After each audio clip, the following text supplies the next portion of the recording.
Why is there always like a green circle in my eyes? Like, do other people with glasses, like and ring lights, have this going on?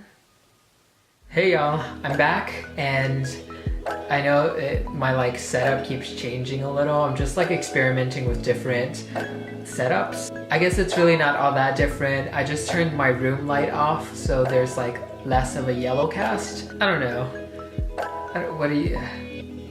This is a work in progress. Bear with me. So in this video, I want to give y'all an update on bullet journaling. And it's been a while since you saw me bullet journal. I just need to give y'all an update. If you watched my vlog like 2 videos ago, then you saw like, wow, I say like a lot. That needs to, maybe that's my resolution for 2018. No, actually, no, it's not. I already decided.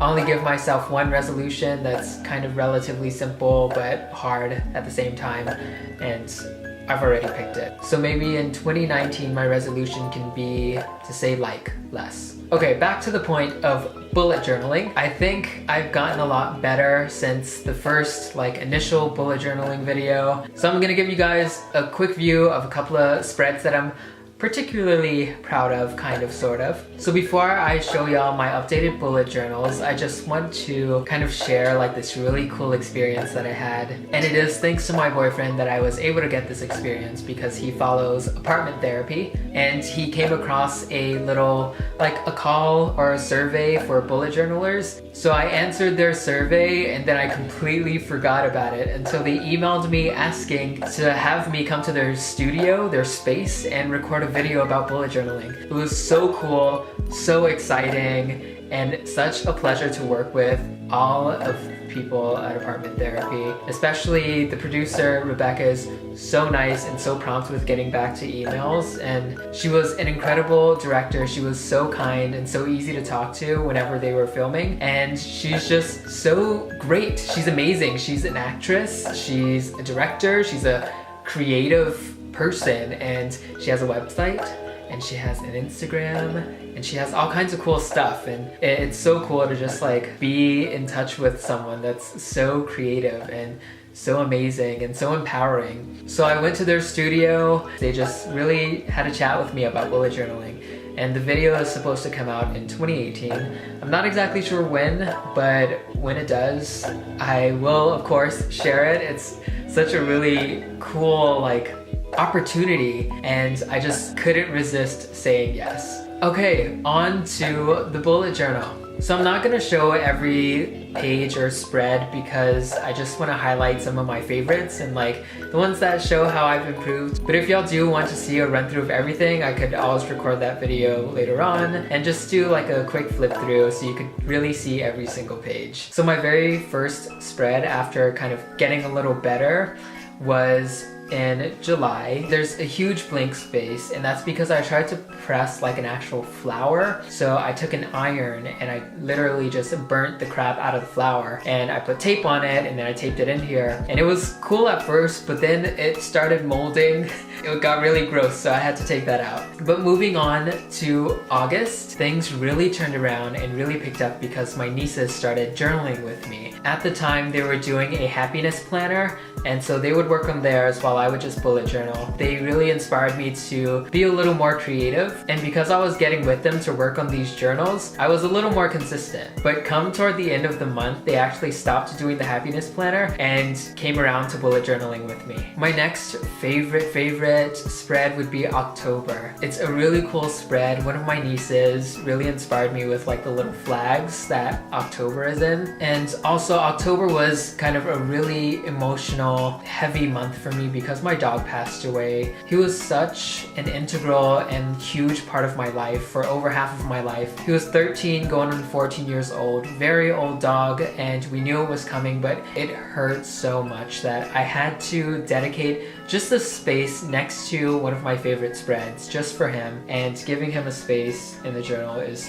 so well deserved. He was an awesome little pup. I'm gonna insert some pictures probably here and there. He was an overweight teacup chihuahua, but I'm just so glad that he had a full life, and I miss him so much. I love him so much. Okay, let's not get emotional and keep going. Y'all, another one of my favorite spreads is November. I just completely scratched the whole calendar part out because I wasn't making that much use of it.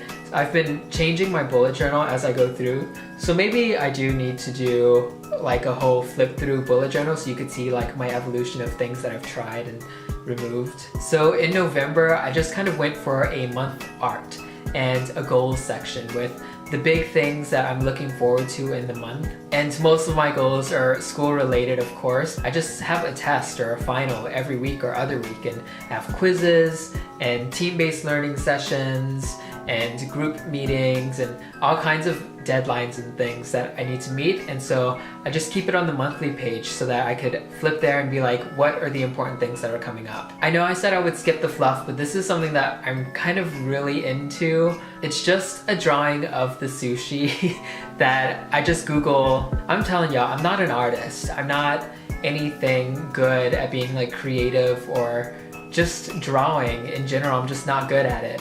And so these actually turned out really cute and I just kind of want to share it. Just to add a disclaimer, any drawings that y'all see is not my own at this point. I'm Googling like cactuses or sushi drawings, and it's stuff that I find on Google Images or anything like on my Instagram Explore page when it recommends bullet journaling. I'm just like browsing through and I'm seeing, oh, that's like a really cool picture, so I'm gonna take a screenshot, maybe use it later, maybe not. And so I just incorporate these pictures that I find, and it may be my own like rendition of the image, but I draw it out in pencil before I outline it in pen. Okay, now it's just gonna seem like everything has become my favorite, but I really do love my December spread. I started getting a little more creative with my washi tape, and I took like the shimmery one and I cut it in half so that I could have a regular size and then a half size washi tape. Then I just overlay the half size on top of the regular size, and I thought it came out so cool. And the last thing I want to share with you guys is my New Year's spread and my January spread. So as you can see, my New Year's resolution for 2018 is to floss daily.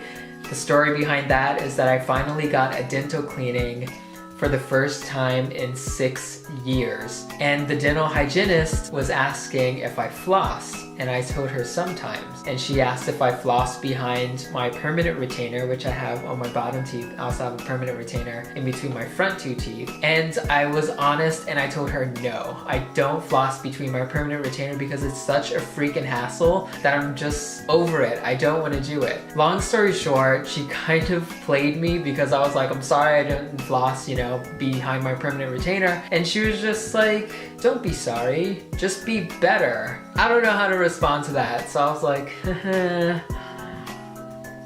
I'll try. And because I want to be a person of my word, I'm going to try flossing daily, including the permanent retainer area, for every day of 2018. To me, it sounds impossible. People who actually floss it probably just sounds like a stupid goal, but I'm nervous. I really do want this to become like a natural habit for me, and that's why I chose it as my New Year's resolution for 2018.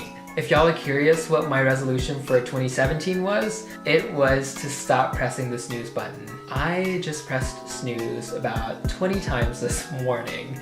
So, you know, it took me a whole year and I still haven't built the habit, but I think this could be almost like a carryover, like a AT&T minutes. It rolls over to the next year. So I'm still gonna work at stopping pressing the snooze button. So that was my bullet journal update and my 2018 New Year's resolution. So I think this is such a huge improvement over the past however many months. And this is just me comparing myself to me. I was so crappy at the beginning, and those pictures, like the freaking avocado and the cupcake, is nothing like the kind of things that I'm starting to implement into my more like aesthetically pleasing bullet journal.